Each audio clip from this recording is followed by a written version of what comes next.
IT professionals in India are now earning salaries that seemed impossible just 10 years ago. Rupees 50 lakhs, 60 lakhs, and some of them are even earning 1 crore rupees a year. Now, the tech boom has created a generation of young Indians with paychecks their parents could never imagine. Now, on paper, all of these are success stories of modern India. But here's the uncomfortable truth that nobody is talking about.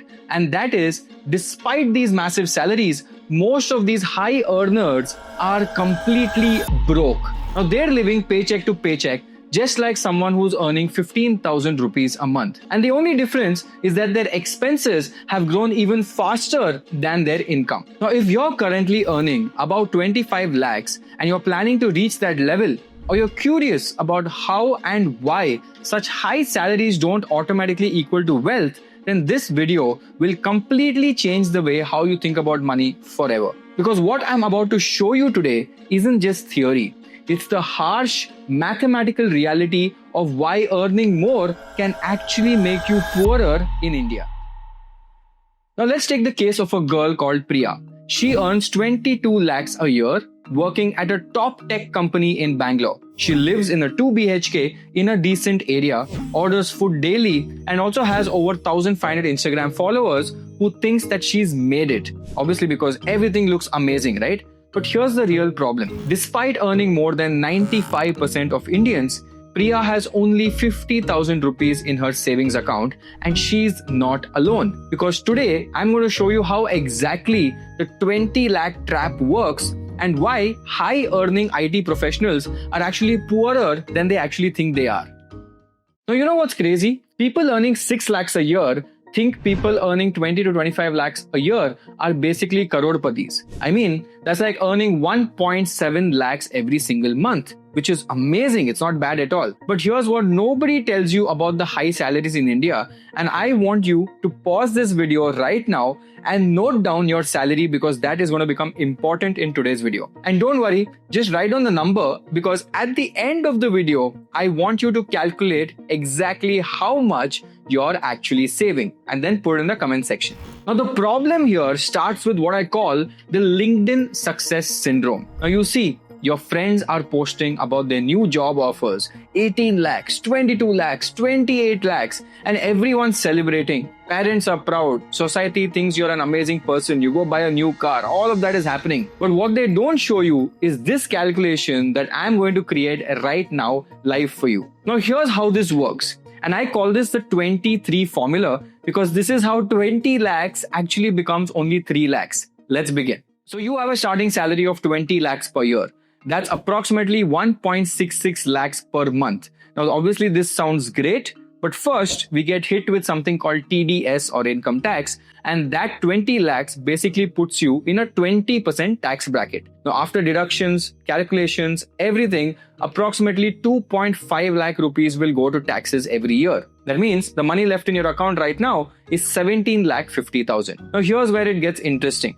Let's add the IT professional lifestyle tax. Now, this stuff nobody talks about, but everyone pays for. And what is this? Rent in Bangalore, Hyderabad, or Pune, where most of the IT professionals are there, usually stay in a decent 1 BHK or a 2 BHK. Now, if I take a decent 2 BHK or 1 BHK, that would come up to 25,000 rupees a month or 3 lakhs a year in rent. Now your money left is 14 lakh 50,000. Now we also have daily commute and transport. Whether you do auto rides to office, metro, occasional Uber, you spend around 400 to 450 rupees a day on an average. That's 9,000 rupees a month, 1 lakh rupees a year. Money left is 13 lakh 42,000 right now. You come to food and lifestyle because you want to enjoy life. So ordering food because you're always working, 12,000 rupees a month. You might have a gym membership of another 10-12,000 rupees a year, weekend outings and movies, 5,000 rupees a month. All of this calculates up to 19,500 rupees a month, which is equal to 2,34,000 rupees a year.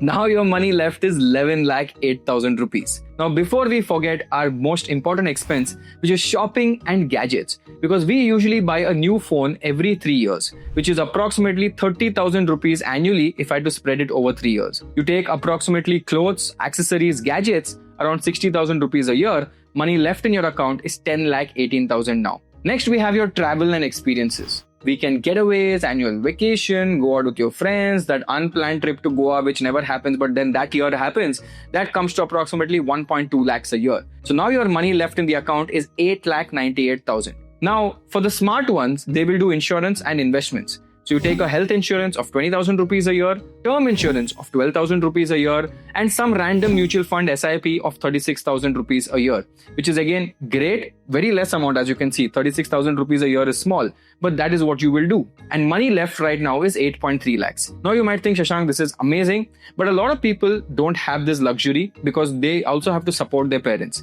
So here comes miscellaneous expenses. Parents support, 60,000 rupees a year. Emergency expenses, 40,000 rupees a year. Random stuff, another 80,000 rupees a year. Money left in your account is 6.5 lakhs. But wait, we're not done yet.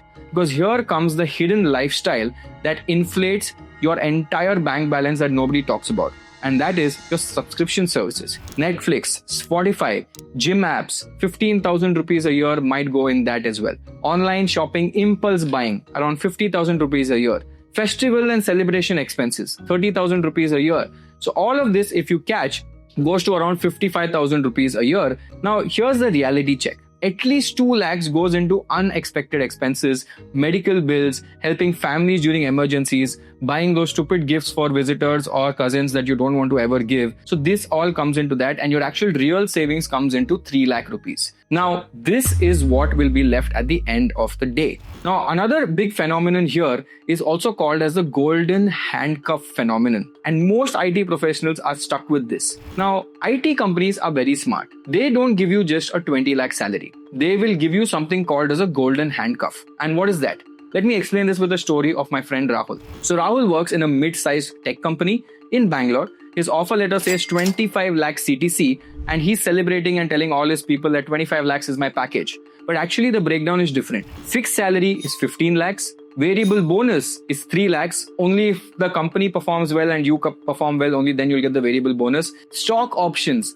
5 lakhs but vested over 4 years, again if the company does well, and then other benefits such as food coupons, insurance of 2 lakhs. So out of 25 lakhs, you're only getting 15 lakhs confirmed, right? And everything else is going to be vested over 2 to 4 years. But here's a trap. Rahul starts spending based on the 25 lakh lifestyle, not the 15 lakh reality. And the stock options that he gets are actually even worse. Because companies usually say, look, if you stay for 4 years, you'll get 5 lakhs in stocks. But you never stay for 4 years, and that is what is called golden handcuffs. And the company's valuation also in that point can actually crash. And this has happened with a lot of my friends in US, that they had invested in different companies with stock options and those companies actually crashed. Even if it doesn't crash, you still can't sell it immediately because you have to vest it over 4 years. And every 2 years when you get a bonus, they'll give you more stock options, which takes another 4 years to vest. Now, I know someone who had 15 lakh worth of stock options in a startup. Today, they're worth 50,000 rupees. The retention bonus is another trap. Stay for 2 years more and get 3 lakhs bonus. So even if you stay and even if you're miserable, you will not end up growing just because you don't want to lose that 3 lakh rupees that you might get if you stay back. And this is exactly how companies keep talented people trapped in jobs they've actually outgrown. Now let me show you the harsh reality. Take that 20 lakh rupees salary person. After taxes, 17.5 lakhs.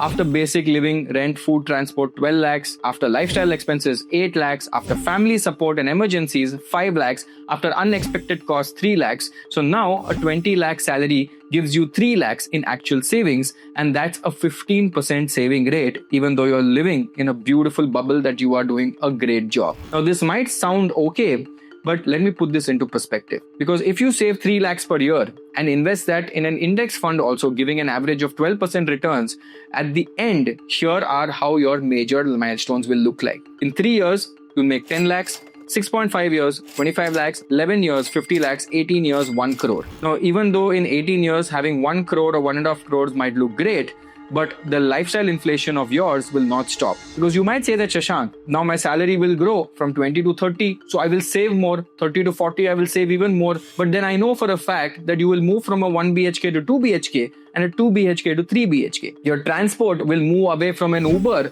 and now start going into a car, and you have an EMI on the car. Vacation will now start becoming international from domestic. Your basic phone, your Android phone now turns into an iPhone. And this is why I know a lot of people earning 50 lakhs who have less than 15 lakhs of savings. All of this is fine. Now you will tell me, Shashank, I understood the situation. What is the solution to this? Don't just tell me the problems. Now here I call this the Smart Earners Wealth Framework.